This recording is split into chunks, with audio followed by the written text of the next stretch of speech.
ధన్యవాదాలు తెలుపుతున్నాను. అదేవిధంగా కుటుంబంలో సైతం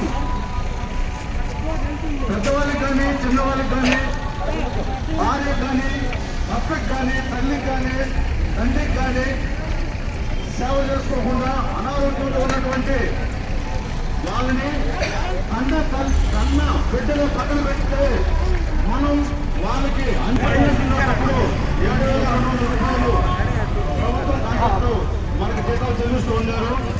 అపోలోకి 2017 సంవత్సరంలో అపోలోకి ఒప్పందం ప్రభుత్వం ఇచ్చిన తర్వాత వాళ్ళు 1000 రూపాయలు తగ్గించి మనకు పిఎఫ్ లేదు, ఈఎస్ఐ లేకుండా మన సేవల్ని వాళ్ళు దోచుకుంటున్నారు.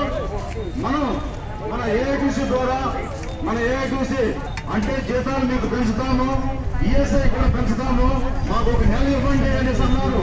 ఈ 3 సంవత్సరాలు కాల వ్యవధిలో కూడా మనకు పిఎఫ్ కట్టకుండా ఈఎస్ఐ కట్టకుండా